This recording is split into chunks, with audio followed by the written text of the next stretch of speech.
Hey guys, this is Spartacus here, and today is the worldwide reveal for Call of Duty Vanguard's multiplayer. And during the reveal livestream, there was a lot of information that we already knew about based on leaks and rumors. However, there were a few things that we didn't know, and I'll definitely be bringing them up in this video. But the biggest takeaway we have to get from this reveal is actually from content creators who were able to get early access of Vanguard's multiplayer and post gameplay on their channels. And matter of fact, at the time of recording this commentary, Tim the Tap Man is literally doing a live stream of Vanguard's multiplayer. However, the only people access to the Vanguard multiplayer are, of course, content creators, so they're only ones who are able to get access to the servers. Unfortunately, for people like you and me, we're going to have to wait until the actual beta goes live, and so that we can try it out for ourselves. In this video, I'm going to be going over every single killstreak, weapon, lethal, tactical equipment, field upgrade, and perks that are going to be available during the betas. Now keep in mind, this is only the stuff in the beta. I imagine we're going to be getting more weapons and maybe even more perks during the full game itself. And of course, after I get done talking about all this stuff, I'm going to be going over a few different things that were mentioned in the live stream, and of course going over the new Warzone map, because we finally got some images of what that is going to look like. And so let's go ahead and start with the kill streaks here. The first kill streak, which is available at 3 kills, is called Intel Reveals Nearby Enemies by Repeating Pings on the minimap over a short period. And keep in mind, this ping is actually around your character that you see on the minimap. So every time you're moving around, every few seconds or every second or so, it's going to be pinging and enemies will be seen around you. And this will only last a short period of time. And then at 4 kills, you can get a care package. Also at 4 kills, you get a spy plane. And then also at 4 kills, you can get a counter spy plane. Now keep in mind, these are the same type of kill streak systems we see with Modern Warfare, where you cannot earn them multiple times in the same life, and you cannot select multiple kill streaks that have the same kill requirements. And then at the glide bomb, which is at 5 kills, the death machine is also at 5 kills, and then the mortar barrage, which is also at 5 kills. From my understanding, the mortar barrage is very similar to the cluster strike that we see in Modern Warfare, except this time you have to throw basically a flare grenade in order to actually signal the barrage to be like a strike on that location. Then the war machine, which is at 7 kills. I heard it's not very good for some reason. And then the flame knot at 9 kills, and then the final kill streak during the beta will be the dogs, which is at 10 kills. And from my understanding, the dogs are actually going to act similar as the ghost dogs that we saw from Call of Duty Ghost, where in that game the dog will just stay near you and just attack nearby enemies. That's exactly what this is going to be, except it's a pack of dogs, so you have like 3 or more dogs near you just trying to attack players, and it sounds like it's a really powerful kill streak to actually use. Those are going to be all the kill streaks available in the beta, and I do imagine there's going to be a lot more than that when the full game does come out. But when it comes to weapons, we have 22 of them that I'm going to be mentioning here that I assume we're going to be able to play during the beta. However, some of these might be locked at later levels, and of course in the beta we are always capped at a certain level, so who knows if we'll be able to have time to actually use all of them. But there's going to be 22 of them, and in the live stream they did say there's going to be around 30-ish weapons at launch, which doesn't seem very promising. I was hoping we'd have at least 40 weapons, but either way, that's, I guess, okay. I suppose that we're going to get more weapons at launch, but either way, with the assault rifles, we have the STG-44, the ITRA Burst, BAR, NZ-41, and the Volk. And then for the SMGs, we have the M1928, which is also the Tommy gun, the Sten, and the MP40. There are 2 shotguns, the revolving shotgun and the auto-loading shotgun. And then there's 3 light machine guns, the MG42, DP27, and the Bren. And so far, there's only 1 marksman rifle, the M1 Garand. And then the snipers, we have the 3-line rifle and the Kar98K. And then when it comes to handguns, we have the machine pistol, the Rat, and the 1911. And then the launchers, we have the M1 bazooka and the Panzerschreck, which are the exact same launchers we had with Call of Duty World War II. And then there's 1 melee weapon called the FS Fighting Knife. And so what's funny about this melee weapon here is that in the actual multiplayer trailer, we see a few different times where there's a soldier killing an enemy with a katana. And what's really interesting about this is it could be either mean one or two things, or maybe it can mean both things, or maybe nothing at all.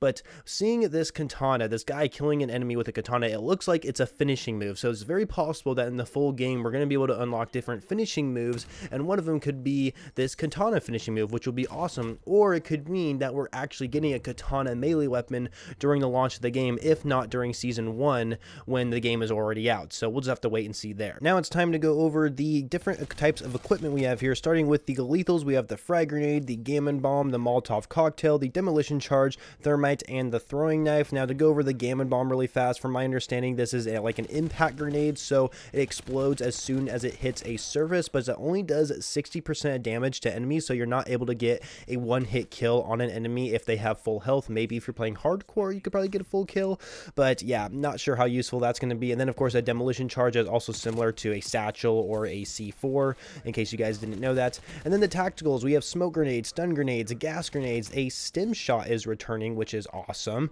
and then we have the S-mine. And of course, field upgrades are making a return, and they seem like they're very similar to what we see with Modern Warfare 2019. We have the supply box, which has a fast recharge rate. We have armor plates, which are also a fast recharge rate. Then we see something new called the Goliath, which has a slow recharge rate, and you guys have probably seen this during gameplay, where it's basically like an RCXD. It's like a mini tank, essentially, that has basically like no health at all, and you basically just go up to enemies and explode it. It acts exactly the same as an RCXD. It moves a lot slower. It looks like a mini tank. That's the best way to actually describe it, but it sounds like these content creators aren't too worried about it being annoying, considering it does have a slow recharge rate after all. And then, of course, we have the field mic returning, which has a medium recharge rate. And then, of course, Dead Silence has a fast recharge rate. And, of course, we do not want Dead Silence as a field upgrade. This is a huge, like, just no, we just don't want it. Just make it a perk. Like, come on, don't make it a field upgrade. But it is what it is. We'll have to see how it works out in the game. But anyway, moving on to perks. In the perk 1 category, we have Ghost, which is undetectable by spy planes, enemy intel, and field mics, but it's only while you're moving. If you are standing still, you will still be detected by all those things. The next perk is called Fortified, reduce damage and health regen delay from explosive. Damage reduced when mounted, crouched, or prone. I do not like the sound of the second part of this description here, because I don't know if it's talking about explosive damage or if it's talking about bullet damage when you're mounted, crouch, or prone. I just think that seems a little ridiculous that you receive less damage for doing that kind of action in game. I don't know. This doesn't seem right. Maybe you don't have that much reduction in damage, but who knows? We'll have to see how it actually plays out. And then the next perk is called Low Profile, training in how to avoid detection by the enemy, immune to effects of piercing vision. I have absolutely no idea what this means, especially the first part of this description, but the piercing vision, I believe, is actually an ammo mod that you can apply to your gun, and it's a certain type of, I guess, bullets that you shoot from your gun, I'm assuming. I don't really know what piercing vision actually does. I imagine it could be one of those things where when you actually hit an enemy, then the enemy briefly gets highlighted and you can see them through walls if they're taking, like, I guess, cover or something like that. That's what I'm assuming what piercing vision means. That is just the most logical sense, but other than that, I just really have no idea what Low Profile actually does. Then the last perk in the perk 1 category is Survival Training, maximized resistance to stun effects, immune to gas. So yeah, pretty self-explanatory there. Then in the perk 2 category, we have High Alert, vision pulses when enemy looks at you. Yeah, I mean, that's pretty self-explanatory. It's exactly the same what we see with Modern Warfare. Then we have Radar, enemies appear on your minimap when they fire an unsilenced weapon. Basically, you have to have this perk in order to have the classic minimap back. This is what the classic minimap does, where if someone shoots a gun with an unsilenced weapon, then they will show up as a red dot. But now they're making it a perk in the game, which I am not a big fan of. So I know for a fact I'm going to be using this perk 24/7 just because I love the classic minimap. There was nothing wrong with it. There was nothing to actually do to change it, but they decided to change it for some reason, like literally no reason at all. And so now we have this as a perk. Unlike Modern Warfare, we didn't have this as a perk, so I guess that's a plus in a way. And then we have Forward Intel, see indicators for enemy reinforcements on your minimap. Minimap shows a larger area. And then Tracker as the last perk in perk 2, see enemy footsteps, enemy death markers are hidden, and see markers where enemies have died. So that's also pretty self-explanatory. It's basically the same perk as that we saw in Modern Warfare. Then for the perk 3 category, we have Demolition, extra lethal, and shows path of lethal before it's thrown, which I think is really useful because if you're using like a throwing knife, for example, then you can actually see basically the path pathway of where that actual knife is going to land, or lethal is going to land. So I guess it'll be useful in that way. It's kind of the first time we've ever really seen that in Call of Duty. Personally, I've never really needed that help, but I guess that's cool that we have it with the demolition perk. Then double time, pretty much exactly the same as what we see with Modern Warfare 2019. Double the duration of tactical sprint and increases crouch movement speed by 30%. And then tactician, restock tacticals every 30 seconds, which is pretty cool. Then overkill, which you just carry 2 primary weapons, something we've already seen in previous titles. So everything that I have mentioned so far is what we are getting in the beta from my understanding. And now what I'm going to be doing at the rest of the video here is basically talk about what we've heard in the live stream itself. For example, we have interactive environments. This is actually something that I actually saw gameplay of that Prestigious Key pretty much mentioned, where basically, for example, on the map Gavutu, or however you say Gavutu, there's actually a platform on a ship that you can actually raise up or down by pressing a button. And these are features that I actually really liked in the Call of Duty series. As something that they really haven't really expanded on too much, but it can definitely change the way things are played, especially on objective games. And so yeah, I really am glad to see that they're going back to the interactive environment thing, where you can press a button and different type of features on the map will actually change. I don't know, something like that we've seen with Call of Duty Ghosts, but they didn't really expand upon it too much, and now it seems like they kind of they're bringing it back, and hopefully they can expand upon it even more in this game, but of course only time will tell for that. Also there's a respawn delay. I'm sure you guys have seen this from content creators gameplay, but holy smokes, I do not like the respawn delay that we saw with Modern Warfare 2019, where you died and then it basically shows you an overview of the map, and then it zooms in on the location where you're going to spawn in like 3 seconds. And so yeah, it just doesn't make the gameplay as nearly as fast as it should, and there's really no need. Like, there's no point of even having this respawn delay. I don't understand it. I seriously do not understand it at all. And now some people's argument might be, well, maybe it actually stops people from spawn dying, you know, too fast, you know, or doesn't promote spawn killing as much. Well, that doesn't mean shit, because just because there's a respawn delay doesn't mean it's going to spawn you in a location where an enemy's going to be right there already looking at you. That doesn't make any sense, you guys. It literally does not make sense at all for that argument. And so the respawn delay, completely useless. It just slows down the game even more, and I just generally do not like it. Another thing that they mentioned in the live stream, which I think is pretty cool, is they're bringing back some sort of clan features and clan rewards. So the more that you play with the members in your clan, the rewards you'll get later on. I assume this is pretty similar to the regiment system we saw with Modern Warfare, where if you're part of a certain regiment, you can actually set a certain happy hour where during that hour of the day you would actually earn double XP. And I assume we're going to get something like that here with Vanguard, but except they're going to add more rewards with the whole regiment system, but they called it clan in the live stream, so it could be something completely different.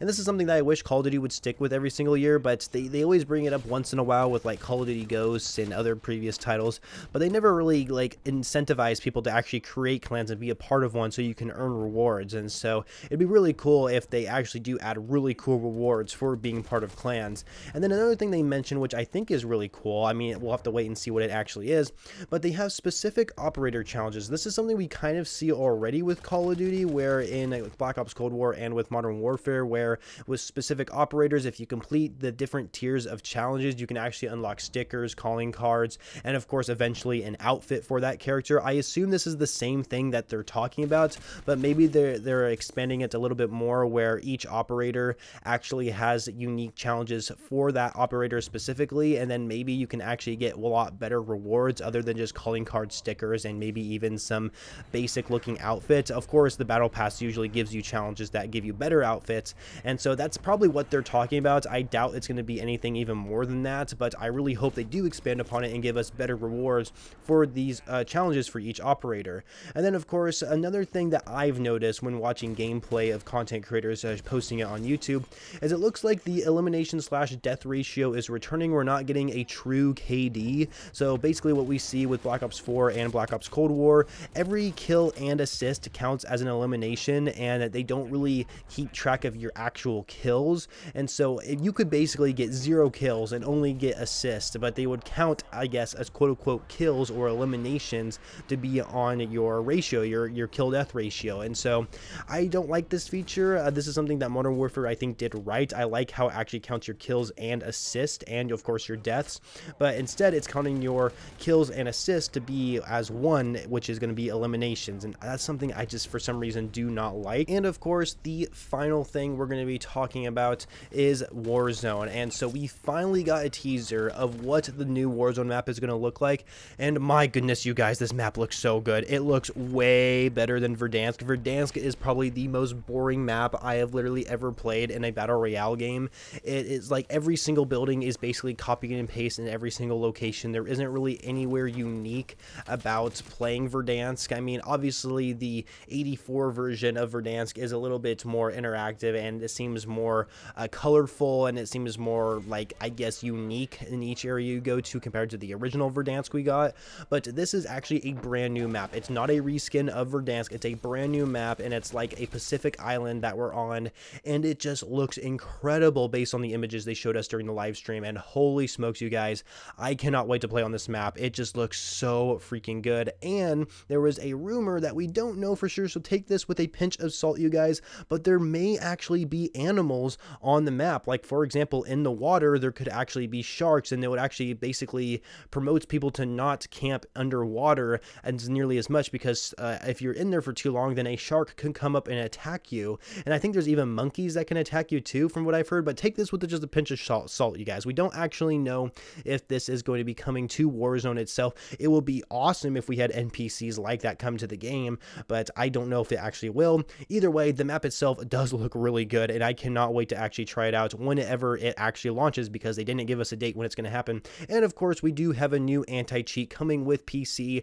the same time this new map does come out, so that's also something to look forward to, considering Warzone is turned into Hack Zone now, which is really sad. But anyway, that is everything, you guys. That is pretty much everything that you need to know for this multiplayer reveal, and I hope you guys found this video very informative and helpful. If you did, make sure you leave a like, and of course subscribe to the channel for more Call of Duty videos every single day, and I shall catch you guys later.